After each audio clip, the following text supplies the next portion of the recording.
Hi, good morning, Morinda. Today we will discuss about a very important topic, that is excreted products and their elimination. As per IB point of view, as per MSET point of view, and NEET point of view is very important. In NEET level, they will ask two questions. Now, first we can discuss about how this excretory products is accumulated in our body. And the excreted products are how this excreted products is accumulated in our body.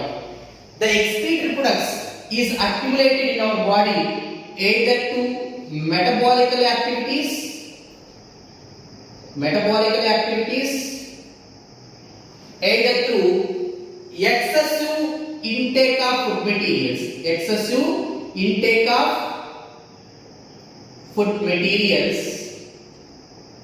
This products is accumulated in our body. What are the excreted products is accumulated in our body? Now the products is ammonia, urea, uric acid, carbon dioxide, water, and another one sodium, potassium, chlorine, phosphates, sulfates. These are the excretory products is accumulated in our body mainly by metabolical activities. Suppose if we ate food materials, mostly either you can eat the carbohydrates, or if you ate the proteins, or if you ate the fats, or if you ate the nucleic acids. వీటిని ఏ type of food material మీరు తీసుకున్నా final it will undergo for the metabolical activities. For suppose when the carbohydrates and the fats are metabolized, the final excreted products is carbon dioxide and water. This carbon dioxide and water is easily eliminated from our body through respiration or through sweat. This waste material is eliminated from our body. Suppose if we go for the proteins and the nucleic acid, these both are the nitrogenous compounds. Suppose in carbohydrates and fats they having a carbon, hydrogen and oxygen is present. But if you go for the proteins and nucleic acids, they having a carbon, hydrogen, oxygen, sulfur and nitrogen. These both are the nitrogenous compounds. When the nitrogenous compounds will be metabolized, the final excreted products is the ammonia, urea and uric acid. Now, this waste materials is eliminated from our body either by partially, either by completely. Now that system we named as a excreted system. That's why the system which is useful for the elimination of the waste materials from our body, that system is called as a excreted system. Now here the nitrogenous waste materials, that is the ammonia, urea, uric acid is eliminated from our body. For suppose based upon the elimination of the nitrogenous waste materials from our body, the organisms which can eliminate the ammonia from their body, that organisms is called as a ammonotelical animals. That process will be named as a ammonotelism. Now when the organisms they can eliminate the urea from the body, that organism is called as a ureotelisms or ureotelical animals. When the organisms they can eliminate the uric acid from the body, that organisms is called as a uricoteles. That's why they having a three types of organisms based upon the releasing of their waste materials. One is the ammonotelical animals, second one is the ureotelical animals, third one is the uricotelical animals. Which organisms are the ammonotelics? Which organisms is the ureotelics? Which organisms is the uricotelics?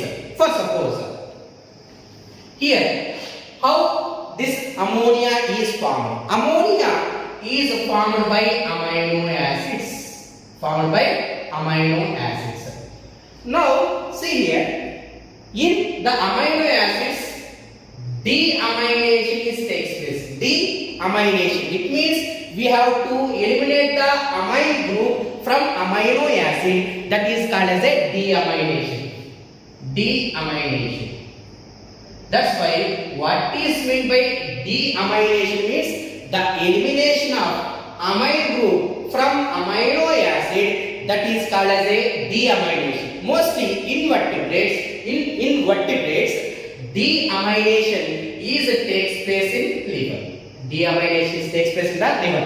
When the deamination takes place, the ammonia is formed. Now, among these three, that is what? Ammonia, urea, uric acid. Now,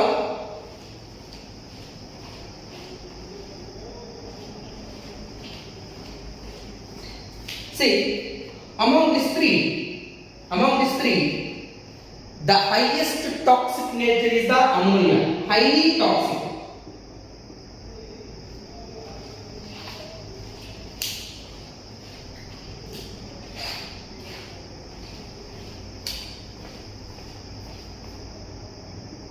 It is highly toxic. Urea is moderate toxic. It is least toxic nature. See, due to the highly toxic nature of the ammonia is very soluble in water. Very soluble in water. Keep in mind, for elimination of ammonia, we need more amount of water. For elimination of ammonia, we need more amount of water. At that time, by the process of the diffusion, through skin, through gills, the ammonia is eliminated from the body. That's why, see, ammonia is water. It is in a highly toxic nature. For removing of ammonia, we need more amount of water. At that time, the ammonia is eliminated from the body by the process of the diffusion through skin, through gills. The ammonia is eliminated from the body. Now, what are the ammonotelical animals? The ammonotelical animals are, examples are right here. The ammonotelical animals are bony fishes. In last year class, you already discussed about this bony fishes. You know, very familiar. Chondrichthyes and Ostryctys, Catla, Labiorohu, Hippocampus. These are all of the bony fishes. You have to refer in Ostryctys organisms. Bony fishes. Aquatical amphibians. Here, aquatical amphibians means larva stage amphibians is named as a aquatical amphibians. And then aquatical insects. These are all the ammonotelical organisms. Now, if we go for urea, this urea is moderately toxic and very less toxic as compared to the ammonia.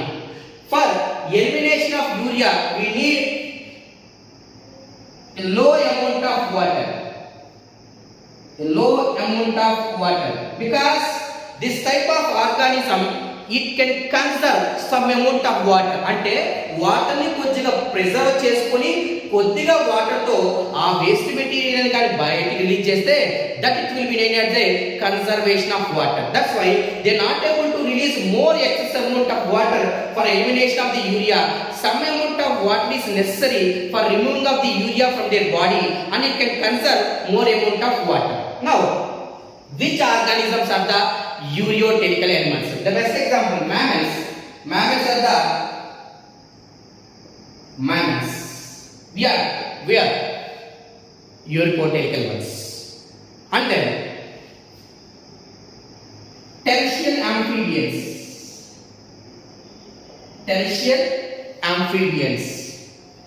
Mammals and terrestrial amphibians, mostly it is under the urothelial ones, urothelial ones. And then uric acid, it is the least toxic and it can conserve more amount of water. They are not able to lose the water from their body. That's why when it can release the excretory material, the excretory material is in the form of pellets. చిన్న గుడ్లు లాగా pellets లాగా ఉంటుంది. The best example regarding to the uric acid, reptiles, apes and insects.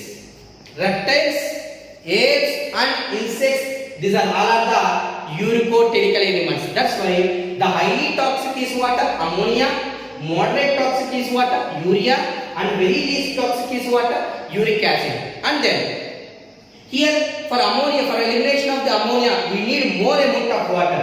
For elimination of urea, we need a small amount of water. For elimination of uric acid, we need least amount of water, but it can conserve more amount of water. The best example regarding to the ammonia, bony fishes, aquatic amphibians and aquatic insects. For urea, that is the mammals, terrestrial amphibians and very important one, chondrichthyes. Chondrichthyes means cartilaginous fishes.